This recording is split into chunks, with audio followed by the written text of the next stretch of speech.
ketika Hasibuan, anak muda yang menumpang di kamar depan, menceritakan kesulitannya sedemikian hilang akal, ia tidak tersenyum melecehkan. Segalanya dipandang berat, walau kadang-kadang ia tahu soalnya adalah tetek bengek saja. Itulah semua, ujar Hasibuan dengan nada putus asa. Berilah aku nasihat apa yang harus kulakukan lagi. Sebagaimana mestinya, orang tua itu tidak lantas meluncurkan nasihatnya yang keramat. Lebih dulu ia lepaskan punggungnya ke sendaran sofa dengan sebelahnya. Diisapnya lagi cangklongnya beberapa kali. Dan asapnya yang mengepul dari bawah hidung dipandangnya beberapa jurus. Seolah pada asap itu terlukis segala ilham nasihatnya. Ini memang sulit, katanya dengan pasti. Apabila kau betul-betul menurutkan nasihatku, tidaklah akan sulit benar. Mudah benar mengatasinya. Anak muda itu tidak bergerak dari sikapnya semula. Meski ia gelisah benar oleh lambatnya orang tua itu bicara. Mari kita mulai dari awal, kata orang tua itu selanjutnya. Sebenarnya apa yang kau kemukakan itu, menurut timbanganku tak mungkin bisa jadi. Coba, seorang gadis, apalagi gadis desa pula. Ia pasti sangat pemalu, sopan, dan halus budinya. Hasibuan merasa bahwa ucapan orang tua itu seperti menuduhnya telah berbicara yang bukan-bukan.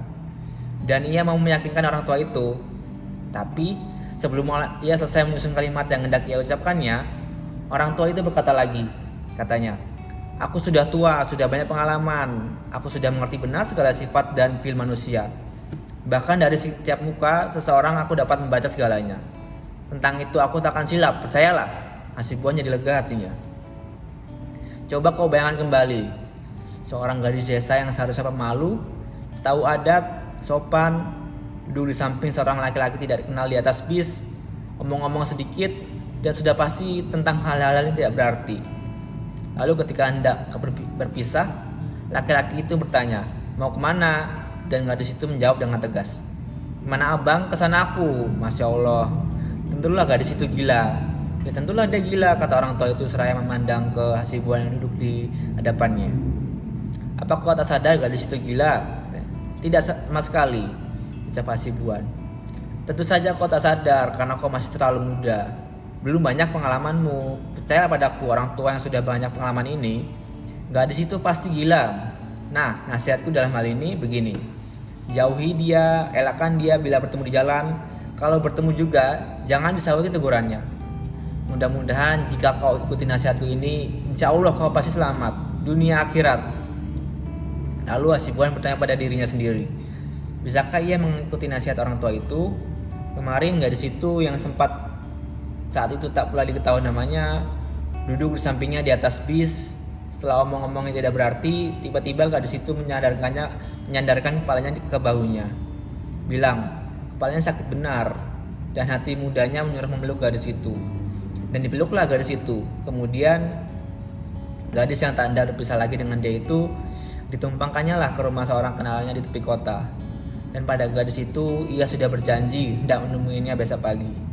Ketika pagi datang, sebelum ia menemuinya, lebih dulu ia berbicara pada orang tua itu untuk meminta nasihatnya.